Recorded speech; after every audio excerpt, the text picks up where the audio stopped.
Boa tarde a todas e a todos. Começando mais um seminário Hegel e Atualidade. Hoje a gente tem o prazer, né, e a honra de ter conosco a professora Marlore Miranda,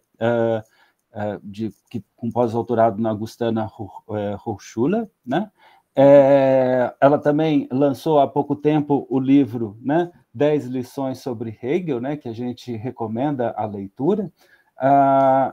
E hoje ela vai falar para nós sobre mirar-se no exemplo daquelas mulheres de Tebas, Antígona e a piedade na filosofia do direito de Hegel, né? Fazendo uma pequena introdução, né? Eu gostaria aqui de ler a parte inicial do Lattes dela, doutora em filosofia pela Universidade Federal do Rio Grande do Sul, né? Com pós-doutorado na Augustana Hochschule, na Alemanha, pela Universidade Federal de Goiás e pela Universidade de São Paulo. Atualmente realiza estágio pós-doutoral no programa de pós-graduação em filosofia da PUC do Rio Grande do Sul, com bolsa CNPq. Seus interesses de pesquisa são em torno da filosofia hegeliana, com ênfase na noção de mulher, assim como as apropriações e críticas dessa filosofia pelas teóricas feministas. É uma das tradutoras da primeira edição completa em português da Ciência da Lógica de Hegel, além de ser membro da Sociedade Hegel Brasileira, do Grupo de Pesquisa Núcleo de Estudos Hegelianos, da Universidade Federal do Rio Grande do Sul, do Grupo de Estudos Idealismo Alemão, da Universidade Federal de Goiás, e ter sido porta-voz da Sociedade Ibero-Americana de Estudos Hegelianos no Brasil, de 2021 a 2022. Coordenou, junto com o professor Vladimir Safatli, em 2021 e 2022, a participação da Faculdade de Filosofia, Letras e Ciências Humanas, né, FFLESH, da USP, no projeto de internacionalização o lugar de la cultura en la crisis y transformaciones sociales y políticas en la América Latina del siglo XXI, construyendo saberes latino-americanos e interdisciplinários desde os estudos doutorales, que foi sediado na Universidade do Chile em cooperação com a Flaxo, eu imagino, do Equador e Universidade de Costa Rica. Bom, com um grande currículo desse, sem mais, eu passo a palavra, então, à professora Marlore. Então, obrigada, Ricardo. Antes de começar, eu tinha passado uma espécie de handout para o Ricardo, não sei se ele conseguiu distribuir ou se tem como colocar aqui no Google. A gente já distribuiu para o pessoal. Ótimo. É mais para, assim, ir acompanhando as citações, né? Tem a epígrafe do texto, que tem essa provocação com Mulheres de Atenas, do Chico Buarque, né? E tem algumas versões, a original e algumas traduções desse parágrafo que eu estou há alguns anos trabalhando, que é o 166 da Filosofia do Direito, né, de Hegel. Além de algumas citações um pouco maiores ali que eu faço no meu texto também. E as outras referências bibliográficas que eu acho que são interessantes de depois dar uma olhada, quem tiver mais interesse no assunto, né? Então, em primeiro lugar, eu gostaria de agradecer, então, ao professor Ricardo pelo convite, né, para discutir essa minha pesquisa com vocês. Algumas dessas ideias que eu trago aqui, talvez o professor já tenha ouvido, embora estejam expostas de um jeito um pouquinho diferente, né? Talvez alguns de vocês também já tenham ouvido em algum lugar, então eu peço desculpas se eu estiver me repetindo. Mas eu gostaria, mais do que me repetir, de insistir, né, na temática da piedade, em especial nessa conexão da piedade com a noção de gênero, né, com a noção de mulher especificamente, que Hegel mesmo faz na filosofia do direito, que vai ser o meu objeto aqui. Mas não só. Essa temática com esse recorte de gênero está espalhada nos escritos hegelianos, e a minha pesquisa tem se direcionado para um levantamento e uma discussão de como compreender esse recorte. Então, essa é uma temática muito pouco aprofundada, com esse viés dos estudos de gênero, como eu vou explicitar um pouquinho logo a seguir, né? E eu creio que ela é historicamente negligenciada também por esse campo dos estudos hegelianos. Então, eu acredito que um aprofundamento dessa noção, com essa ênfase, pode oferecer para a gente uma compreensão um pouco mais interessante da filosofia hegeliana como um todo e também de algumas discussões referentes aos estudos feministas em geral. Eu acho também que a relação entre mulher, religião e ética ou política, né, as áreas aqui relacionadas no próprio texto hegeliano, é de fundamental importância se a gente quiser pensar esse lugar que a gente ocupa, que é fazer filosofia no Brasil hoje. Isso parece ser nítido quando a gente observa a disputa presidencial de 2022, na qual o voto das mulheres, que são a maioria numérica do eleitorado, de acordo com o TSE, com o Tribunal Superior Eleitoral, é também a maioria evangélica, né? Considerando esse segmento-chave para essa eleição, né? Mulheres evangélicas é um segmento-chave para essa eleição, né? E esses votos tornaram-se objeto de disputa por esses candidatos, conforme foi amplamente divulgado por veículos de comunicação. Alguns deles estão aí listados no handout. Nesse contexto, a fé, como o texto do antropólogo Juliano Speyer, Povo de Deus, sugere, e também a piedade, como eu estou propondo, parecem deixar de ser categorias meramente religiosas, se é que algum dia foram, né, meramente religiosas, como sugere a filósofa egípcia Naval El-Saadavi, em A Face Oculta de Eva, um livro no qual ela se debruça sobre as mulheres do mundo árabe e a forte conexão entre fé e política nesse contexto. Então, esse texto que eu apresento aqui, ele teve algumas versões anteriores, apresentadas, por exemplo, em novembro de 2022, no Congresso da Sociedade Hegel Brasileira, e em março desse ano, no evento que a gente realizou em homenagem ao professor José Pertilli, da URGS, né? Por conta dessa homenagem, esse texto vai ser publicado, está previsto para ser publicado pelo menos até o final desse ano ou início de 2025. Eu também apresentei uma versão um pouco mais diferente no Colóquio Nacional Hegel, que aconteceu no Ceará, em junho do ano passado. E eu fui alterando alguns pontos, mas o cerne continua o mesmo, porque eu gostaria de explorar um pouco mais algumas ideias apresentadas nessas ocasiões. E, com isso, revisar melhor o texto, e seminários como esse são propícios para a gente fazer isso. Assim, o que eu vou apresentar aqui é ainda um insight. Estou perseguindo pistas e vendo para onde esse negócio está me levando. Então, eu não tenho muita certeza sobre algumas coisas, mas eu tenho algumas intuições. Intuição aqui no sentido bem amplo do termo. Né? A minha ideia mais básica, então, é pensar a retomada por Hegel da figura de Antígona, posta na fenomenologia como uma figura da antiguidade, da ética antiga grega, na filosofia do direito, por meio da noção de piedade como convicção ou disposição, Gesinnung, ética da mulher, embora eu não vá focar aqui tanto nessa Gesinnung. A minha ideia mais geral, então, é explorar um conceito que, a meu ver, é relativamente ignorado nos hegelianos da forma como Hegel apresenta, que é a piedade vinculada à noção de mulher, ou seja, com esse recorte de gênero. A piedade, enquanto uma noção religiosa, é sim muito discutida, especialmente nas críticas que Hegel faz à religião como fundamentação do Estado, lá no parágrafo 270 da Filosofia do Direito. E também no debate que Hegel propõe sobre o mal, no parágrafo 140 da Moralidade. Mas com o recorte de gênero, que me parece ser fundamental para essa noção, visto que Hegel mesmo relaciona a piedade à mulher em vários lugares da obra, como a fenomenologia, a estética, também na filosofia da religião, não há praticamente nenhum estudo, ou há um tratamento bastante superficial que não problematiza essa noção. Então, a minha proposta é oferecer uma interpretação da noção de piedade a partir desse recorte de gênero, recorte que Hegel mesmo faz.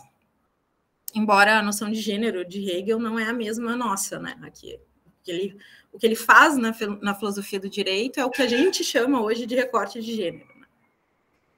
Para focar um pouco mais, a minha proposta aqui é interpretar a piedade vinculada à noção de mulher como uma rebeldia sagrada, como eu pretendo mostrar ao longo da apresentação, e isso sendo essencialmente uma noção não só religiosa, nem só moral, mas também política. Para isso, eu vou prosseguir da seguinte maneira. Primeiro, eu vou retomar alguns aspectos centrais do parágrafo 166, onde isso aparece na filosofia do direito, a fim de situar a noção de piedade e a figura da Antígona, explicitando o que eu vejo como algumas brechas do texto hegeliano. A seguir, eu vou discutir algumas definições da noção de piedade, mostrando por que não me parece tão simples definir essa noção. E, por fim, eu vou apresentar a piedade como o que eu chamo de rebeldia sagrada, porque ela é, a meu ver, não apenas uma noção religiosa, mas também, e precisamente, política. E então contrastar brevemente com a crítica de Hegel à fundamentação do Estado pela religião. Então, a interpretação mais comum da noção de mulher em Hegel considera a localização no texto na qual Hegel apresenta essa noção na filosofia do direito, que é a família. Muitas intérpretes, como a Ben-Habib, Irigaray e a Mills, apontam que Hegel aprisiona a mulher à família moderna, deixando para ela a tarefa ética de cuidar unicamente da interioridade familiar, gerando filhos e cuidando deles, a fim de que o homem possa transitar livremente entre família, sociedade civil burguesa e Estado.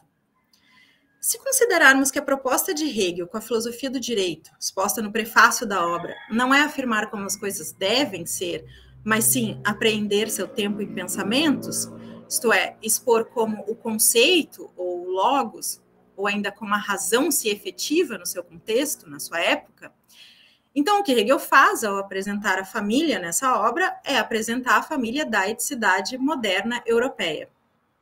Nesse modelo, a mulher é aquela que cria os filhos e cuida da casa, deixando o trabalho e a participação na sociedade, no Estado e nas ciências para o homem.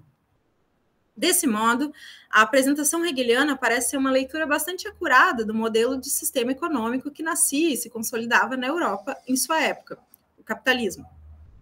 Assim, a família que Hegel tem em conta na sua análise é a família burguesa, assim como a sociedade civil que Hegel vai pensar é a sociedade civil burguesa, que encontra no capital a sua realização efetiva. Silvia Federici talvez seja uma das autoras mais representativas de uma leitura do capitalismo como forma de controle da reprodução e da divisão sexual do trabalho, aprisionando as mulheres ao trabalho da interioridade familiar. Nesse sentido, cabe aqui frisar que essa leitura hegeliana, que pode ser apoiada nesse aspecto por Federici, não considera um fator importantíssimo na discussão do capital, o de raça. As mulheres negras, por exemplo, escravizadas a partir das invasões que a Europa operou sobre a África, ou as indígenas a partir da invasão europeia nas Américas, nunca se encaixaram nesse modelo burguês de família. Portanto, têm papéis distintos na discussão sobre como o capitalismo opera sobre os corpos femininos, como bem explicita o texto da Françoise Verger, um feminismo decolonial. O texto da Federici está mais atento à questão da raça e suas relações com o gênero, o trabalho e a família, do que o de Hegel. Mas o que eu quero frisar aqui é essa ideia geral de aprisionamento da mulher na interioridade, na família e na casa. Assim, se Hegel está apresentando a noção de família moderna burguesa, não me parece que ele esteja muito equivocado em deixar a mulher sem muita saída, porque, de fato, nesse modelo ela não tem. Mas um outro aspecto complica essa interpretação de que Hegel estaria apenas apresentando o modelo da família burguesa. Hegel estaria, além disso, afirmando que esse seria o modelo ideal de família, ideal no sentido mais técnico hegeliano, ou seja, é o conceito e a sua efetivação. Nessa interpretação, esse seria, portanto, o melhor modelo de família, pelo menos até então, precisamente porque efetivaria, na realidade, o logos ou a razão. Em resumo, esse modelo de família, na qual a mulher, para usar a teoria da Federici, ficaria restrita a sustentar o capital com a geração de novos trabalhadores, de novas cuidadoras e de seu trabalho doméstico não remunerado, deixando o homem, esse sim, livre para circular nos demais espaços éticos, ou seja, na sociedade, recebendo pelo seu trabalho, podendo assim se tornar proprietário, ou no Estado, fazendo política, lutando por seus direitos, e não necessariamente pelos direitos das mulheres, e também na ciência, elaborando teorias que sustentem essa liberdade masculina, não necessariamente feminina, seria para Hegel um modelo no qual o conceito se realizaria efetivamente na modernidade europeia. Essa é, de fato, a crítica de muitas feministas a Hegel, como as que mencionei antes, porque, como a gente vai ver a seguir, Hegel vincula essa teoria à anatomia dos corpos dos indivíduos membros de uma eticidade, ou seja, a natureza. O fato é que, por mais que Hegel possa mesmo estar identificando a família burguesa como modelo ideal de família, e eu tendo a concordar com isso, é precisamente o retorno de Antígona nesse contexto e a ênfase, a noção de piedade que me fazem estranhar essa hipótese. No caput do parágrafo 166 da Filosofia do Direito, Hegel apresenta atribuições éticas que cada sexo, para Hegel, sexo no sentido de anatomia dos corpos, recebe ao fazer parte da eticidade, ou seja, de um conjunto de costumes e hábitos concernentes a uma comunidade, a um povo. Nesse caso, como vimos, Hegel se refere à eticidade moderna. Percebam que esse é um insight que as teorias feministas, por exemplo, a da Butler, da Judith Butler, mas antes dela a da Simone de Beauvoir, ambas leitoras de Hegel, considera seriamente em suas discussões sobre identidade de gênero, aqui no sentido mais atual do termo, né? A de que o gênero de cada indivíduo não é algo natural, mas uma convenção social. A Butler ainda vai mais além, né, considerando que o sexo também não seria natural, mas sim fruto dessa convenção social. Mas isso é assunto para outra discussão. No Ocidente, o gênero é usualmente atribuído a cada indivíduo a partir de uma, por assim dizer, essência anatômica dos corpos. E, de modo geral, essa essência é reduzida aos órgãos genitais de cada indivíduo. Como diz a famosa frase de Beauvoir, ninguém nasce mulher, torna-se mulher. A partir disso, as teorias feministas vão tecer uma série de críticas ao modo como essa identidade de gênero se dá. Mas o ponto de partida é essa percepção, por assim dizer, de que há uma atribuição social de um gênero que incide sobre uma determinada anatomia corporal. Novamente, se Hegel está apresentando a eticidade moderna, parece razoável conceder que, na modernidade, e para alguns grupos ainda hoje, o que era definido como mulher e como homem, e seus papéis sociais ou ainda o seu gênero, considerava para isso a anatomia de cada indivíduo. Porém, mais uma vez, Hegel não parece estar apenas apresentando aquela sociedade específica, mas enxergando naquele modelo a realização efetiva de uma racionalidade. Isso poderia ser atestado porque Hegel se refere, no parágrafo imediatamente anterior, o 165, né, da Filosofia do Direito, que, eu cito, a determinidade natural de ambos os sexos obtém, graças à sua racionalidade, significação intelectual e ética. Fim da citação. Mas isso também parece deixar uma brecha. Marcus Miller, em nota à tradução desses parágrafos, também aponta para essa hipótese de que Hegel vai além de uma mera constatação histórico-social. Porém, também aponta para uma outra brecha hegeliana, e eu cito, essa é a citação 3A do handout.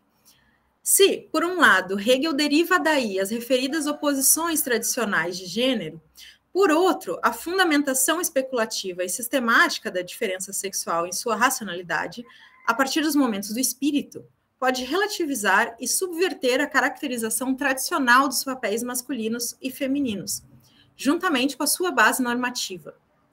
Com efeito, como momentos constitutivos do espírito, tanto a unidade substancial quanto a sua cisão são igualmente constitutivos do homem e da mulher enquanto indivíduos ético e espirituais, para além dos papéis histórico-culturais que a diferença sexual assume em cada época. Essa perspectiva pode ser reforçada com a consideração da igualdade de direitos e deveres entre o homem e a mulher, que está no parágrafo 167, com a fundação ético-espiritual da monogamia na entrega mútua e indivisa, também no mesmo parágrafo dos cônjuges, com a crítica hegeliana à poligamia, à família patriarcal, ao culto idealizado da mulher na lírica cavalheiresca, à libertinagem na galantaria vigente nos estados absolutistas e, inclusive, com a crítica não só da procriação consanguínea, mas também do incesto, no parágrafo 168. Fim de citação. Assim, para Miller, Hegel forneceria elementos no próprio sistema para pensarmos que há a possibilidade de subversão desse modelo de atribuição de papéis sociais, apesar de ser assim constatado naquela época. Seria necessário, então, para o tradutor de Hegel, considerar outros conceitos lógicos que estão expostos no parágrafo, como de unidade e de cisão, além de outras críticas que Hegel tece ao longo da obra, como modo de reforçar direitos das mulheres aos quais elas não tinham acesso no contexto do autor. Questões como poder escolher seu marido e não ser tratada como mercadoria por eles ainda eram direitos não plenamente reconhecidos naquela época. Alguns a gente ainda debate hoje, imagina em 1820, né? E isso precisa ser considerado quando a gente discute essas questões em Hegel. Dessa forma, não se poderia afirmar de modo tão convicto que Hegel vê no modelo moderno burguês a melhor configuração de família possível, embora nesse modelo se possa encontrar, sim, alguma realização efetiva do conceito, ou mesmo a melhor configuração até então, justamente porque ele avançaria na questão dos direitos, especialmente das mulheres, em relação a outros contextos, povos e épocas. Hegel finaliza o caput do 166 afirmando, então, que, eu cito, a mulher tem na família, né, sua destinação ou determinação, Bestimmung, substancial, e nessa piedade, aqui pietet, a sua disposição de ânimo ética. Fim de citação. Ou seja, a mulher estaria destinada eticamente, ao menos na configuração moderna, a cuidar da família, da interioridade ética, de acordo com sua anatomia corporal. A seguir, Hegel faz uma observação a esse parágrafo, retomando a Antígona de Sófocles, e um dos seus traços mais fundamentais, precisamente a piedade, conceito que teria nessa peça uma das suas mais sublimes representações, Darstellung aqui, representação no sentido cênico. Né? Na peça, retomando brevemente, os irmãos de Antígona, Etéocles e Polinices, começam disputando o reino de Tebas. Ambos teriam acordado que revezariam o trono. Etéocles estava na sua vez de governar e Polinices chega a Tebas para assumir a posição. Mas Etéocles se nega a ceder o reino para o irmão. O que ocorre é uma disputa na qual os irmãos se matam. Ambos morrem e ambos matam um ao outro. Né? Então, para sublinhar aqui um aspecto de uma ambiguidade da peça, que é uma das características dessa peça, né? Que já começa a aparecer logo no início. O tio Creonte seria, pela lei da cidade, o parente mais próximo dos irmãos e assume então o trono. Ao assumir, decreta que Polinices seria um traidor da cidade, porque teria se insurgido contra o rei em exercício, Etéocles. Com isso, seria proibido a qualquer um realizar os devidos ritos funerários para Polinices, pois ele teria perdido esse direito ao se insurgir contra Tebas, e quem desobedecesse essa lei estaria condenado à morte. No entanto, Antígona não aceita não poder enterrar o irmão devidamente, pois isso violaria uma lei divina. Polinices estaria condenado a vagar na entrada do mundo dos mortos, mas não a entrar nele. Então ela desobedece a lei do homem, decreto de Creonte, e resolve enterrar o irmão de qualquer modo, obedecendo a lei divina. Ou seja, de modo bastante resumido, ela estaria sendo piedosa. Por essa ação, por respeitar o seu credo, ela é condenada à morte por Creonte. É precisamente essa figura que Hegel retoma no contexto da discussão, não apenas sobre a família moderna, mas também sobre a mulher moderna. Uma mulher piedosa, que observa a lei divina, que cuida dos mistérios da religiosidade e que cuida dos familiares até mesmo na morte. Imediatamente é fácil identificar esses aspectos na leitura hegeliana e na sua vinculação da piedade à figura feminina como sua convicção ética. A mulher é aquela que cuida da família como um dever divino, sagrado, isso é, como a sua destinação, Bestimmung. Todavia, Antígona é também a figura da mulher que desobedece à lei dos homens, à lei da cidade. Por isso, ela é também uma figura ambígua, a que obedece, mas também desobedece. Por isso, e é essa figura que Hegel traz na observação das suas colocações sobre a destinação ou determinação da mulher moderna. Uma mulher que cuida da família, mas que não aceita cegamente qualquer lei civil apenas por ser uma lei, que obedece aos deuses, mas que não obedece cegamente a tiranos. Essa brecha é, para mim, crucial para pensar que a noção de piedade aqui pode ser compreendida como uma estratégia hegeliana, não para simplesmente limitar a mulher à família, mas justamente para deixar uma porta aberta para que a mulher rompa com um sistema do qual ela discorde. Em uma versão mais ampliada desse texto, eu gostaria de explorar melhor a interpretação trazida por Katrin Rosenfield em Antígona, Intriga e Enigma, baseada especialmente na tradução de Hölderlin da peça para o alemão, na qual ela insiste bastante no caráter que eu estou chamando de ambiguidade das personagens. Talvez um bom termo a partir da obra da Katrin seja lógica poética da obra, ou ainda uma percepção enigmática da obra e das suas personagens. Eu acho que essa perspectiva que eu trago aqui na apresentação de modo ainda superficial, mas que eu procuro desenvolver melhor em outros lugares, é fundamental para tensionar essa ideia de mulher na filosofia do direito a partir da referência que Hegel faz à Antígona, ainda que a leitura de Hegel insista em oposições em vez de ambiguidades ou paradoxos. Para o meu propósito, que é abrir mais essas brechas, é fundamental essa ideia, mas eu não vou discutir ela em maiores detalhes aqui, por causa do tempo também. Mas eu acredito que essa insistência na ambiguidade também pode ser explorada de modo a ampliar a brecha que Hegel deixa ao vincular a mulher moderna à piedade e à Antígona, uma figura da eticidade grega antiga, que retorna aqui na modernidade. A meu ver, a noção de mulher moderna apresentada por Hegel carregaria em si uma certa ambiguidade, assim como a noção de piedade. A noção de piedade na filosofia hegeliana não é muito precisa. Como mencionei anteriormente, Hegel critica a religião como fundamentação do Estado, rechaçando uma piedade que coloca as convicções particulares e meramente subjetivas acima do caráter universal e objetivo próprio da dimensão do Estado. No entanto, no prefácio dessa mesma obra, Hegel reconhece também uma piedade que ele chama de legítima, que supera as formas subjetivas do sentimento. E essa citação é a 3b do handout. Mas na medida em que a piedade é legítima, ela abandona a forma dessa região do sentimento. Então, logo, ela sai da esfera interna e entra na luz do dia da ideia, em seu desdobramento e em sua riqueza revelada.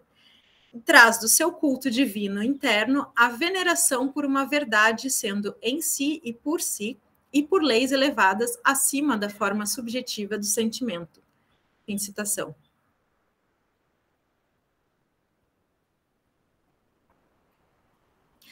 Essa distinção entre uma piedade legítima e uma ilegítima parece, à primeira vista, estar ancorada em uma diferenciação terminológica entre pietat, um termo de origem latina, e Frömmigkeit, um termo de origem germânica. Nas traduções da filosofia do direito, tanto na feita pelo grupo do Agemir Bavaresco quanto a do Marcus Miller, ambos os termos são igualmente traduzidos por piedade, em língua portuguesa. E em língua inglesa, tanto a tradução do Knox e do Hugate, quanto a do Nisbet e do Wood, esses termos são traduzidos por piety. E aí no handout tem os trechos referentes ao 166 de cada uma dessas traduções. Embora haja outras possibilidades de tradução, como sinaliza Marcus Miller, que traduz Frömmigkeit por devoção uma única vez, mas que não apresenta nenhuma justificativa para isso, o fato é que talvez nós não tenhamos muitas boas alternativas para traduzir de modo adequado ambos os termos, que não seja simplesmente por piedade. Mas, apesar disso, uma distinção teórica se faz necessária, uma vez que Hegel mesmo aponta para essa distinção, como eu mencionei antes. Em suas obras, Hegel se utiliza frequentemente de pares de termos para desenvolver noções ao longo de suas teorias, como, por exemplo, o par Realität e Wirklichkeit, que muito já rendeu para as discussões hegelianas a respeito da noção de realidade em Hegel, sendo o primeiro traduzido para o português usualmente como realidade e o segundo como efetividade, ou ainda realidade efetiva. Esses pares de termos são utilizados por Hegel como sendo um deles um desenvolvimento mais profundo, mais complexo do que o outro. A Realität é menos complexa do que a Wirklichkeit, porque o conceito estaria nela ainda menos desenvolvido, com menos determinações lógicas. Assim, a tendência seria a de interpretarmos o par Pietat e Frömmigkeit segundo o mesmo modelo, um termo como mais desenvolvido do que o outro. O problema é que Hegel não apresenta isso dessa maneira. Hegel não apresenta diferentes desenvolvimentos lógicos da noção de piedade, uma sendo mais complexa do que a outra. O que ele faz de mais próximo disso é apresentar um conceito de piedade legítima e um conceito de piedade ilegítima, por assim dizer. Isso é uma oposição. Mas mesmo nesse caso, ele não obedece uma definição muito rigorosa dos termos em alemão. Com relação à mulher, no parágrafo 166, o termo é Pietat. Também com relação à Antígona, na observação a esse mesmo parágrafo. Na fenomenologia do espírito, Hegel não utiliza o termo Frömmigkeit, é sempre Pietat, nos capítulos do espírito e da religião, que é onde a piedade, a noção de piedade, aparece na obra. Frömmigkeit aparece em contextos distintos a esses. Hegel reservaria esse termo para sua consideração muito crítica da relação entre religião e Estado, como no parágrafo 270, ou ainda na sua discussão sobre a má ação na moralidade, também na filosofia do direito. Com isso, há uma outra possibilidade de tentar definir melhor esses termos. Hegel parece utilizar o termo pietat no contexto de discussões sobre a antiguidade, como ao tratar da peça Antígona. Já o termo Frömmigkeit aparece usualmente em contextos modernos, como na discussão sobre o mal na moralidade ou na discussão do parágrafo 270. Todavia, no parágrafo 166, Hegel está falando sobre a convicção ética da mulher moderna, mesmo que na observação ele retome Antígona, e o termo utilizado no caput ainda é pietat. Uma pesquisa etimológica pode nos ser útil aqui.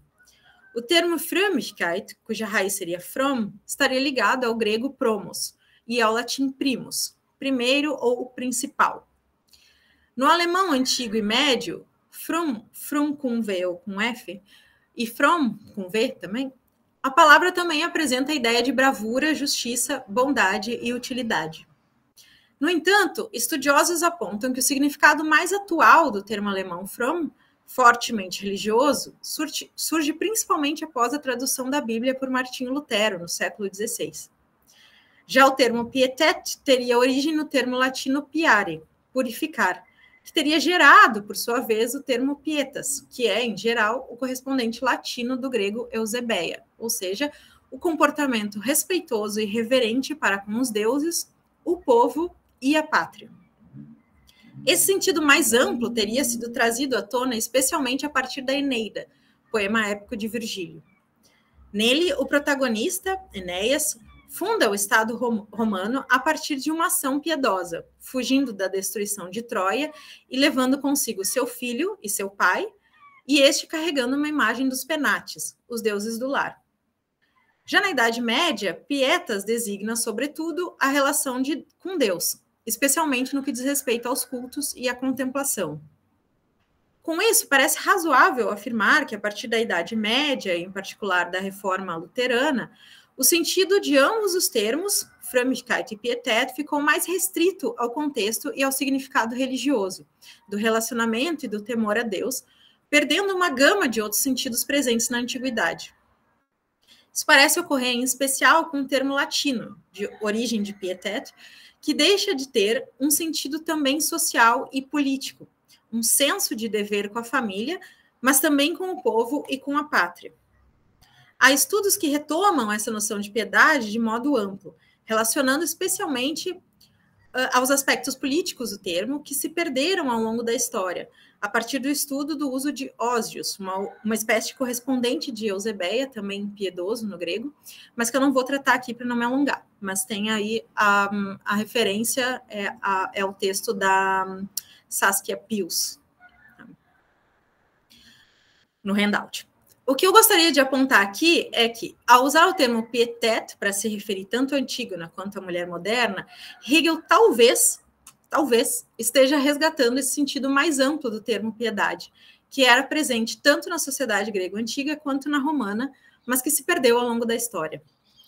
Com isso, uma possibilidade que se abre ao pensarmos esse termo no contexto do parágrafo 166 da filosofia do direito é justamente chamar a atenção para a ação piedosa de Antígona. Uma obediência às leis divinas, mas tal que perceba e que não aceite cegamente leis tirânicas. A piedade de Antígona, a qual a mulher moderna está sendo relacionada como sua determinação ética, surge nessa interpretação como um dispositivo contra as arbitrariedades do poder, contra tiranias e ditaduras, contra déspotas e golpistas, contra sistemas supostamente harmônicos e libertários, mas que aprisionam e tornam submissos seus indivíduos. É a essa piedade que eu chamo aqui de rebeldia sagrada. Então, já me direcionando para a conclusão, mas ainda desenvolvendo um pouquinho mais, eu gostaria de apresentar uma ideia de rebeldia sagrada não apenas como um sentido estritamente moral ou meramente religioso, mas também político, e no sentido de uma piedade legítima tal como Hegel apresenta, elevada acima da forma subjetiva do sentimento. Colocar-se contra golpistas e ditadores, contra sistemas opressivos e injustos, porque fundamentados em arbitrariedades, em formas subjetivas do sentimento, não é uma mera ação moral ou religiosa. É também uma ação política, pois visa a preservação precisamente da própria esfera política, da vida pública, da vida em comunidade, das instituições que visam a garantir os direitos de seus cidadãos, do Estado como lugar por excelência dessas atividades. Desse modo, a brecha da piedade é deixar uma porta da casa aberta para que a mulher saia dela, para que ela possa ter, através desse tipo de ação, um lugar na participação política, que lhe é estruturalmente negada. No modelo de família burguesa apresentado por Hegel, que, segundo ele, pode apresentar vantagens em termos do direito para a mulher, ela, de fato, não tem muita mobilidade social. Antígona também não tinha muita saída na armadilha que Creonte prepara, mas arrumou uma saída quando ficou sem opções. Através de sua ação, através da sua desobediência civil, mais piedosa, ela denuncia um governante tirânico, denuncia leis tirânicas e denuncia uma sociedade que parecia harmoniosamente livre, mas que está sujeita a ações arbitrárias de seus governantes, a imposições arbitrárias de leis e a golpes de Estado. Talvez a gente possa encontrar nessa fresta de interpretação algo como: mirem-se no exemplo daquelas mulheres de Tebas, ou especificamente aqui de uma delas. Apontem as contradições e destruam esses modelos que parecem apresentar um conceito de liberdade amplo, mas que confina e torna submissas toda uma classe de indivíduos, do mesmo modo como fez com a heroína grega. E do mesmo modo como Chico Buarque apresenta sua letra de Mulheres de Atenas, Hegel me parece estar sendo um tanto quanto enigmático quando, ao dizer claramente como é a mulher moderna, ele a compare com uma mulher antiga e tebana, que é o oposto dessa definição. Assim, talvez o texto hegeliano também possa ser lido como texto buarquiano, considerando o contexto no qual foi escrito. Chico, por exemplo, estava em meio à ditadura brasileira, sujeito à censura dos militares e nem sempre poderia dizer tudo de modo claro. E qual o significado desses termos, qual o significado desses termos utilizados evocam? Mas, por mais que a noção de piedade ainda tenha problemas de definição, é preciso, antes de terminar, insistir em uma diferenciação importante. Como talvez alguns de vocês já tenham antecipado, esse sentido grego antigo de piedade, que retoma o dever com Deus, mas também com a família, com o povo e com a pátria, pode ser facilmente relacionado com o lema utilizado pela ação integralista brasileira, Deus, Pátria e Família, que foi inspirado pelo fascismo e que tem sido exaustivamente utilizado pela extrema-direita brasileira nos últimos anos. Eu quero deixar bem claro aqui que a ideia de piedade que eu estou investigando como rebeldia sagrada em nada se assemelha ao sentido fascista. Pelo contrário, ele visa a combatê-lo, justamente pelos motivos que eu acabo de citar. Para deixar isso ainda mais claro, eu gostaria de retomar o próprio Hegel aqui. É precisamente esse tipo de fundamentação religiosa de Estado a que Hegel critica no parágrafo 270 da Filosofia do Direito. A filosofia de Hegel, de modo geral, procura se opor a discursos autoritários e arbitrários, como aqueles que se associam a um dogmatismo que, exacerbado, chega a ser fanatismo. Isso ocorre porque o Estado é, para Hegel, o lugar do universal, mas não de uma universalidade que esmaga e dissolve as diferenças e transforma tudo em uma massa homogênea de indivíduos, como sistemas totalitários apontados exaustivamente por Hannah Arendt, e sim uma universalidade que comporta, dentro de si, a pluralidade, que é resultado justamente dessa pluralidade. O fanatismo não tolera a pluralidade, e para Hegel ele precisa ser combatido. E eu cito: se a religiosidade se quisesse se valer no Estado, tal como está habituada a ser no seu próprio terreno, ela subverteria a organização do Estado, pois as diferenças têm no Estado a amplitude de serem exteriores umas às outras. Na religião, ao invés disso, tudo está sempre referido à totalidade. Se agora essa totalidade quisesse se apoderar de todas as relações do Estado, isso seria fanatismo. Ela iria querer encontrar o todo em cada particular, e não poderia encontrá-lo senão pela destruição do particular, pois o fanatismo consiste somente em não conceder as diferenças particulares. É igualmente coerente com isso quando a piedade, Frömmigkeit, deixa a consciência moral, a interioridade, decidir, e quando ela não é determinada por razões. Essa interioridade não se desenvolve no sentido de dar razões, e não presta contas de espécie alguma a si mesma.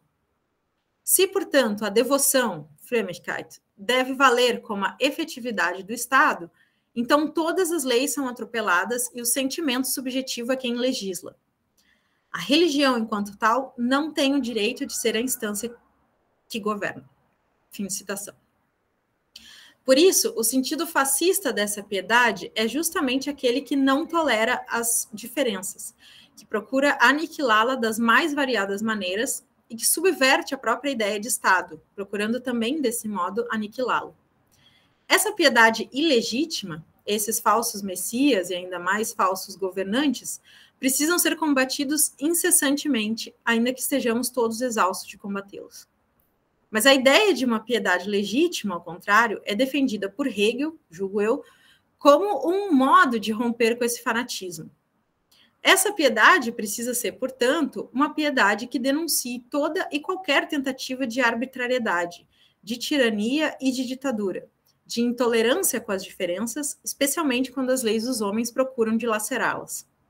Foi precisamente essa a ação de Antígona, e creio eu, é essa a brecha do parágrafo 166 da Filosofia do Direito, que relaciona a piedade à mulher moderna. Miremos-nos, então, no exemplo daquela mulher de Tebas. Obrigada.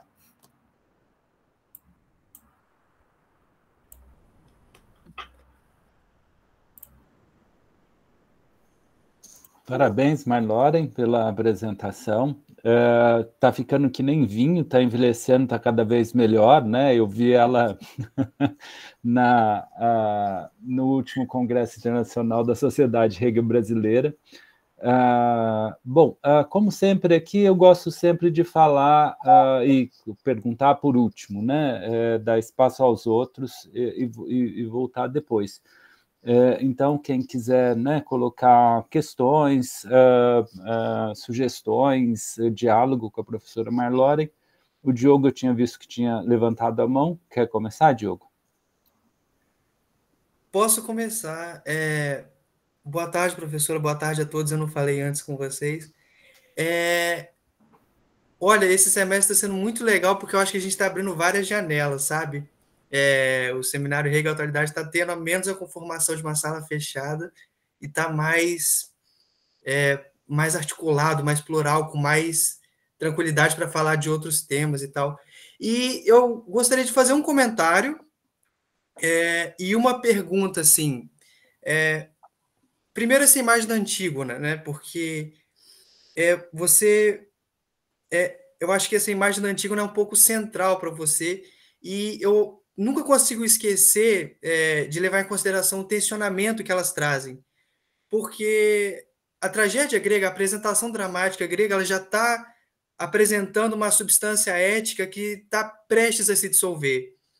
E talvez a piedade da Antígona ela esteja relacionada com uma confrontação com aquela lei humana que aparece confrontada na fenomenologia entre lei natural e a lei divina, propriamente dita. E esse tensionamento criado, ele propicia essa piedade heróica da qual você está falando. Agora, o contraposto negativo é que justamente essa lei divina ela é submergida dentro do interesse do Estado. É o exemplo, por exemplo, do Agamenon, que assassina a Efigênia, né? Porque ele precisa que o navio dele tenha ventos e tal para conseguir chegar até a região de Troia. E um castigo que os deuses impuseram a ele, que ele teria que assassinar a filha dele para conseguir fazer isso. Então, é um retrato da situação inversa. Na verdade, são os assuntos do Estado que se tensionam contra a lei divina. Então, essa dramaticidade que está sendo colocada aí, onde essa piedade pode ter essa fruição heróica, ela é a expressão desse tensionamento, dessa contradição e dessa substância ética grega que está prestes a entrar em processo de dissolução, né? É por isso que ela é possível só nesse momento, por isso que ela tem um século dela para acontecer, por isso que é tão especial. E agora, falando um pouco na sua bibliografia, que aí vai a questão mais que eu gostaria de fazer, eu fiquei muito feliz de ver a Silvia Federici na sua lista bibliográfica. Eu não estudei ela, mas eu estudei uma autora feminista que leu muito ela, que é a Roswitha Scholz. Não sei se você tem interesse.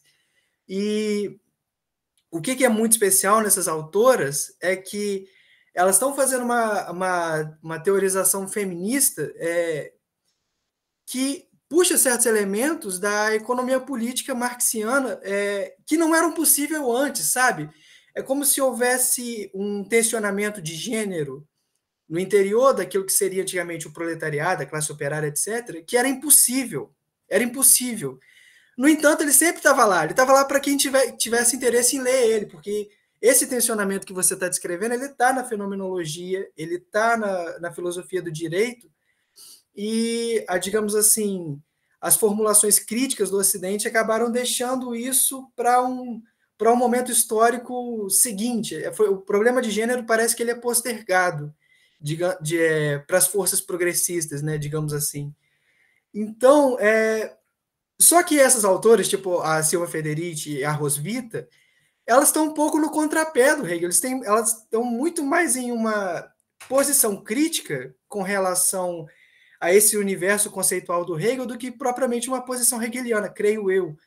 Então, o que eu gostaria de te perguntar, de uma forma bem aberta, assim, eu gostaria só de ouvir o que você tem a dizer, se você se sente mais hegeliana ou anti-hegeliana diante dessa piedade, diante dessas questões, como que você se coloca com relação a esse debate, sabe? Porque, para mim, são autores muito claramente assim, críticos desse modelo de racionalidade que você está expondo tão bem. Então, eu queria só te ouvir a respeito. E obrigado pelo espaço.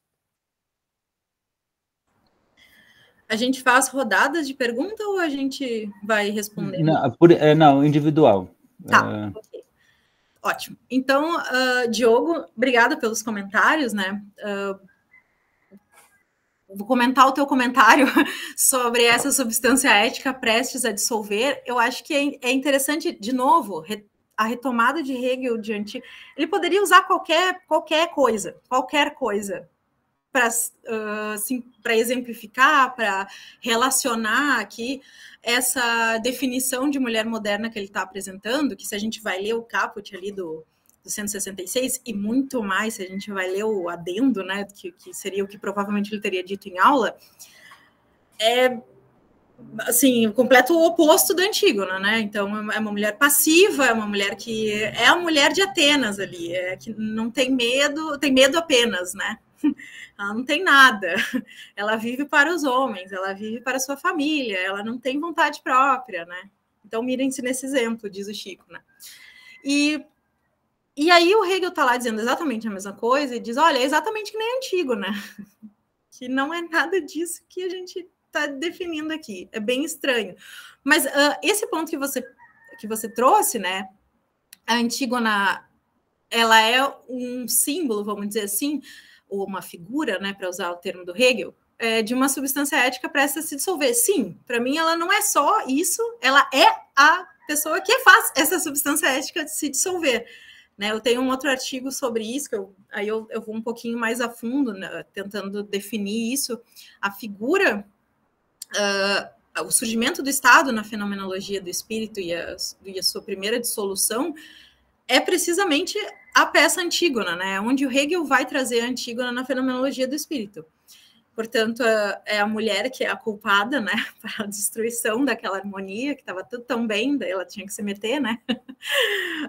Mas é justamente isso que impulsiona todo o restante da história para Hegel, né? O espírito, então, como história aqui. E eu acho interessante que ele traga de novo essa nesse contexto da família, né? Parece ser também uma substância ética prestes a se dissolver, de certo modo, né? Parece apontar para alguma coisa que tem algo que parece harmonioso aqui, mas que não é, sabe? Por isso que eu acho que essa leitura pode ser enigmática nesse sentido, né?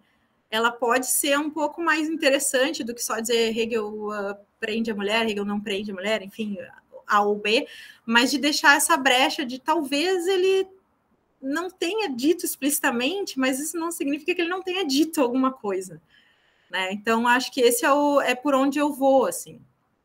E eu gosto de pensar nessa questão da tragédia ali, especialmente a de Antígona, mas o tema da piedade não está só na Antígona, né? É um tema comum em Sófocles, acho que é um dos conceitos para o qual ele atenta muito, e é por isso tão importante na sociedade antígona e da sociedade antiga, e por isso ele se perde, e é interessante talvez retomar, né, essa noção de piedade antiga, assim. Eu gosto de pensar que essa peça ela carrega essa ambiguidade. Ninguém é muito bem definido na peça. A gente tem um Creonte que cumpre a lei do Estado, que defende lá a esfera pública, né? Enfim, a polis, mas ele também é piedoso, porque ele está seguindo as leis de Zeus. Então, ele também tem um lado piedoso nesse sentido. Mas mais do que isso, Hegel olha sempre para ele, como muitos intérpretes também fazem, né? Como esse lado da esfera pública, né? Mas ele está muito preocupado com o casamento que o filho dele vai ter com a Antígona, que o Aemon, que é ignorado por Hegel, né? Aliás, tem várias coisas da peça que são simplesmente ignoradas por Hegel, o Aemon é uma delas. Ele está prometido a Antígona, e a Antígona é filha de um incesto.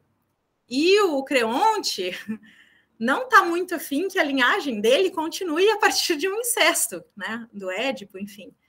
Então tem todo isso é muito bem explorado nesse texto da Catherine, que eu acho brilhante, assim.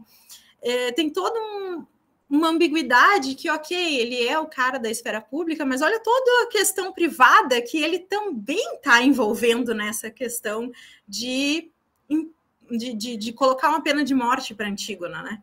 No fundo, ele quer que a Antígona morra para a cidade não se contaminar com o fato dela ser filha de um incesto e, portanto, né, não continuar com essa questão do incesto perseverando nas próximas gerações, mas também na família dele.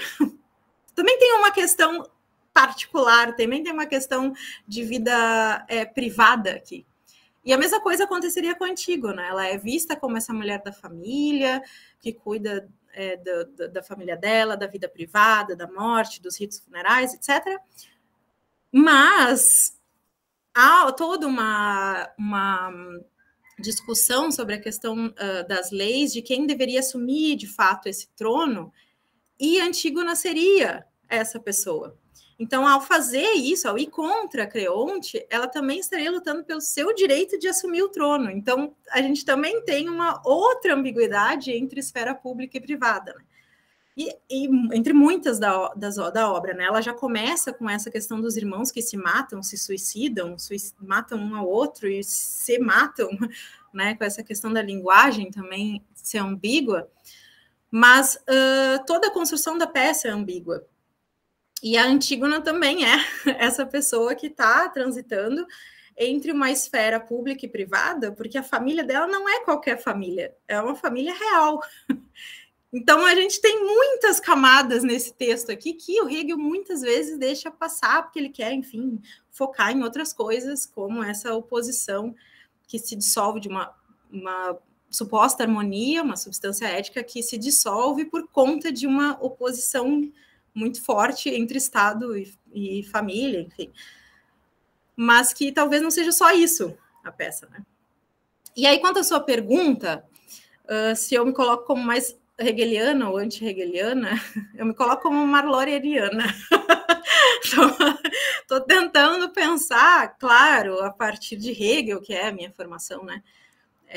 De Hegel, da filosofia clássica alemã, mas não só dizer eu compro esse pacote ou eu não compro, mas vamos discutindo aí, vamos ver onde é que a gente vai com esse negócio, né? Eu acho que o que é interessante para mim, acho que a crítica da Federici ao Marx, ela cabe ao Hegel também, e eu acho que ela é talvez a crítica à filosofia do direito inteira de Hegel, que é a questão do trabalho. O Hegel vai colocar o trabalho como central na sociedade civil burguesa. O trabalho é o conceito central do momento intermediário da eticidade. E a Silvia Federici vai dizer, embora ela não fale para Hegel, ela fale para Marx, mas a gente pode usar o mesmo argumento aqui, vai dizer, tem uma coisa, o trabalho já está na família. Porque quando esta mulher cria os filhos quando essa mulher cuida da casa, quando essa mulher lava a louça, limpa o quarto, enfim, lava a roupa, deixa tudo arrumadinho, isso também é trabalho. E mais, não é trabalho remunerado. Então, a gente tem um problema aqui, né? Tipo, você está partindo de um outro lugar que talvez não seja o mais fundamental, né? E aí eu acho que é interessantíssimo, mas aí vai para outro lado, né? A gente poderia reconstruir a partir do trabalho, que daí é uma outra questão, e aí eu acho que o Hegel está só lendo mesmo essa estrutura que ele vê, né, que ele enxerga na família burguesa, que é, bom, a mulher não trabalha, porque ela não é assalariada, então isso não é um trabalho, né? Um trabalho é trabalho assalariado, que é aquele que pode tornar um proprietário de alguma coisa, né? Portanto, essa mulher só fica dentro de casa, mas como que essa mulher pode participar dessa eticidade de modo mais ativo, né? Não só dentro de casa, não só da família, assim. Porque a gente vai ler a parte da família e o que a mulher faz, ela meio que não faz muita coisa, né? Ela vai lá, cuida das crianças, só... Não tem uma coisa muito... Tá, mas o que essa mulher tá fazendo o dia inteiro, né? Hegel não olha muito para isso, embora olhe para que o homem vai fazer depois na sociedade o dia inteiro, né? Vai trabalhar, vai criar corporações, enfim. Mas a mulher não, né? E eu acho que o Hegel vê isso e diz, olha, mas talvez tenha uma saída para isso, talvez não seja só isso. O que a gente poderia usar a partir da Federici dizer, mas essa mulher já participa da sociedade, você que não está enxergando a participação dela. E a partir da Federici vai dizer, porque você é homem, né? Você não está prestando atenção por uma questão de gênero. Bom, é isso. Assim.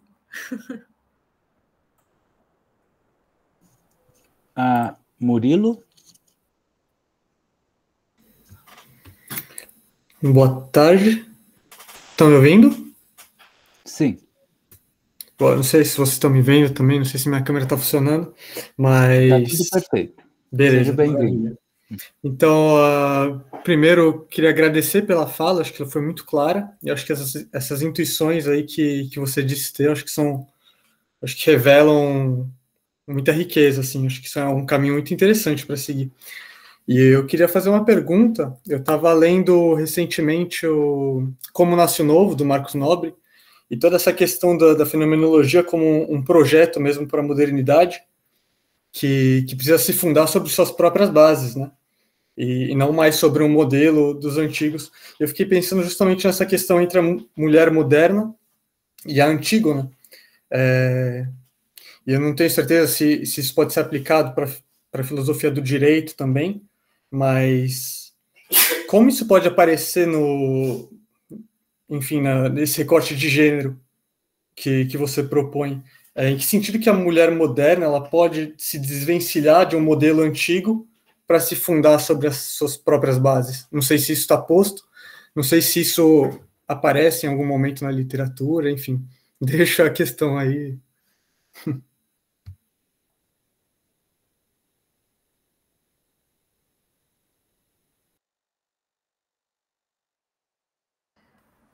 Obrigada pela pergunta. Sim, estava anotando aí, pensando. Penso, escrevo e faço tudo ao mesmo tempo. Eu acho que a questão é justamente que ela não precisa se desvencilhar de um modelo antigo, mas, de certo modo, retomar uma questão que foi perdida, para daí ir adiante, né? Eu acho que o ponto aqui parece ser... Porque, para mim, eu não consigo afirmar nada disso, mas é isso, é uma intuição. Tipo, por algum motivo, o Hegel ele não colocou nenhuma figura da literatura moderna ali, embora ele fale da Lucile um pouquinho antes, uns parágrafos antes, mas aí o contexto é outro. Mas ele poderia ter usado qualquer uma. E ele retomou uma da antiguidade, né? Me parece que a indicação é, olha, tem alguma coisa aqui que se perdeu e que talvez seja interessante retomar agora. Não da mesma forma, guardadas as proporções de tudo que aconteceu ao longo da história e tal, mas que seja interessante a gente voltar um pouco, porque a gente perdeu uma coisa importante aqui, que eu acho que é o que Hegel faz em toda a filosofia dele, né? Ele é o cara que talvez isso torne a filosofia tão complexa, né? A filosofia hegeliana tão complexa. ele retoma muitos aspectos da antiguidade com uma roupagem moderna, né? Ele faz isso com muitas teorias. A própria ideia de eticidade é muito baseada no modelo aristotélico, né? Que tem a família, a aldeia, enfim, a polis, né? Então a estrutura é muito parecida, mas não é mais a mesma. Então a gente tem essa, como se o Hegel dissesse, olha, isso aqui estava legal, mas agora não dá para fazer dessa forma. O que dá para fazer agora com isso daqui? O que a gente faz agora com esse negócio? Eu acho que é isso que o Hegel pensa. E para tudo, assim. E eu acho que uma das coisas me parece ser essa. A gente chegou num modelo de família e tal, que ok, tem alguns avanços para a mulher moderna, né, em termos de direito. Isso ele fala em alguns, não sei se são nos adendos dos parágrafos ou se é nas observações mesmo, ali na filosofia do direito, como a questão do casamento, né? Então ele retoma vários momentos em que o casamento não tinha amor, e agora tem amor, né? Agora tem um amor ético. Não é o amor romântico, veja bem, mas é o amor ético. Então, mas antes não tinha, antes era só um contrato, uma espécie de contrato. Ele bate no Kant de novo, porque olha, o contrato do Kant também é um problema.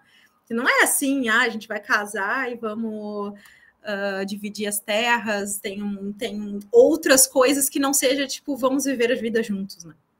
Porque a gente quer, enfim, porque os dois querem, inclusive, né? Isso é muito importante. Hoje parece assim básico, né? Mas é que em 1800 não era. A gente tem que sempre voltar, né? E pensar que em 1800 lá na Alemanha, que nem a Alemanha era ainda, né? Era um monte de burgos assim.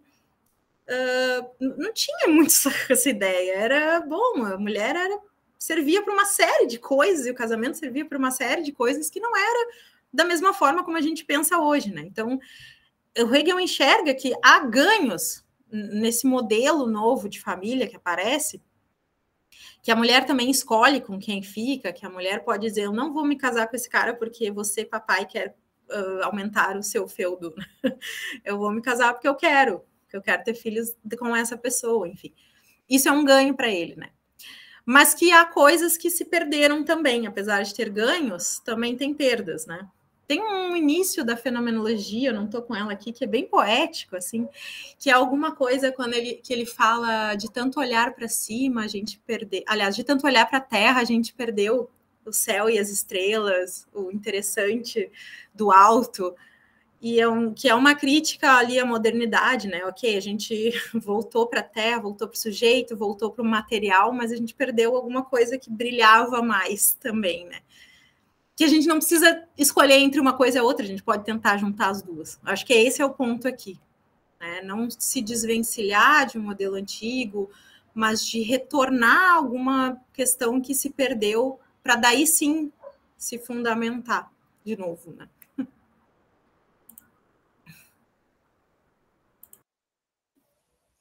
Obrigado. Alguém mais gostaria de comentar?